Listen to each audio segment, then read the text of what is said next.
আসসালামু আলাইকুম ভিউয়ার্স, আমি আজকে আপনাদের একটি ডিজাইনার পানগলা কাটিং করে দেখাবো। একটি পেপার নিয়ে নিয়েছি, পেপারটি দুভাজে রয়েছে। গলাটির চওড়ার মাপ নিচ্ছি 3 ইঞ্চি।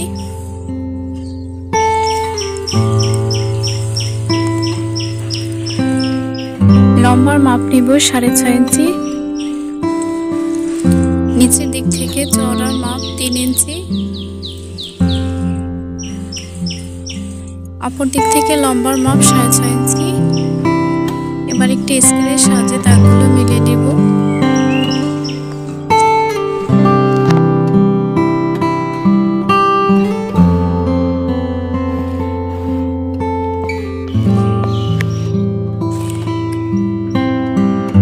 নিচের দাগ হতে উপরের দাগ পর্যন্ত 2 ইঞ্চিতে দাগ দিয়ে নিচ্ছি। এবার বন্ধ সাইড থেকে 1 ইঞ্চি 2 সুতো বরাবর দাগ দিয়ে নিচ্ছি। নিচের দিক থেকে যেন 2 ইঞ্চি থাকে। আর দাগটা মিলিয়ে নিচ্ছি।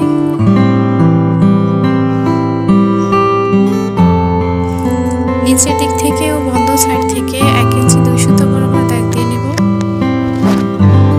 দাগটা মিলিয়ে নেব।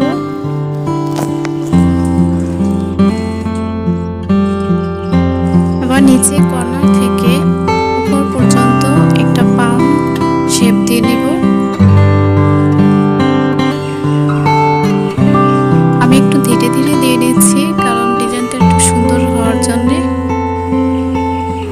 যারা নতুন তারা অবশ্যই একটু ছোট ছোট ডট দিয়ে নেবেন। সরাসরি দাগ দিতে গেলে একটু বাঁকা হতে পারে।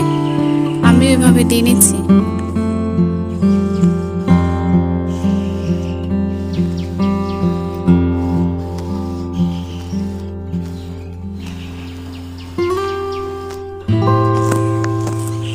নেওয়া হয়ে গেছে, এবার দাগগুলো মিলিয়ে নেব।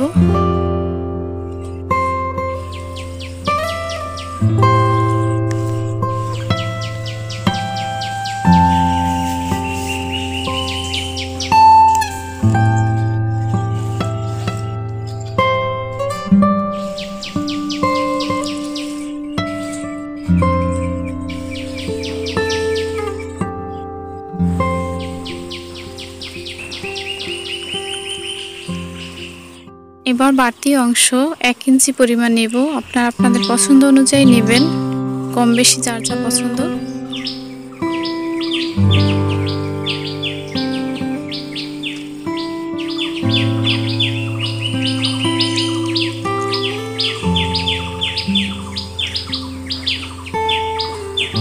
এবার দাগগুলো মিলিয়ে নেব।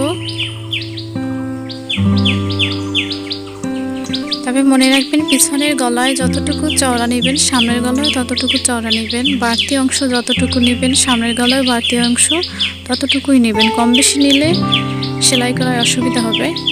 যেমন বাড়তি অংশ সামনের গলায় 1 ইঞ্চি নিলে পিছনের গলায় 1 ইঞ্চি নেবেন। পিছনের গলায় 1/2 ইঞ্চি নিলে সামনের গলায় 1/2 ইঞ্চি নেবেন। যে যতটুকুই নেন দুটো গলায় সমানভাবে নেবেন। আবার ডিজাইনটি কেটে নিব।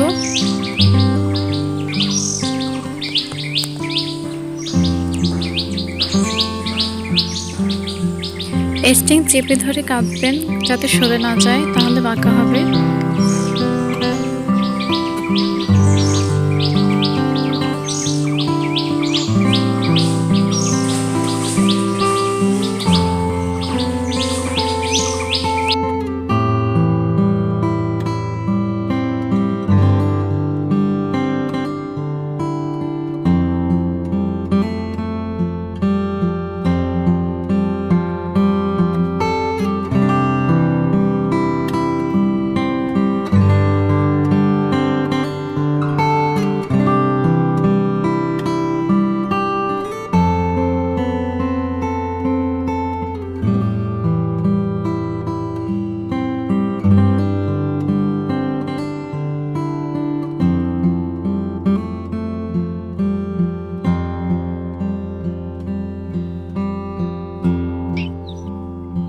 হয়ে গেল ডিজাইনটি কাটা।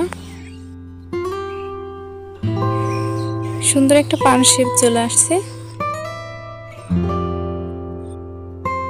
দেখতেই পাচ্ছেন কত সুন্দর একটা ডিজাইন আর পান গলা তৈরি হয়ে গেছে। আমার ভিডিওটি ভালো লেগে থাকলে অবশ্যই লাইক, কমেন্ট, শেয়ার এবং সাবস্ক্রাইব করতে ভুলবেন না। ভালো থাকেন, সুস্থ থাকুন। আল্লাহ হাফেজ।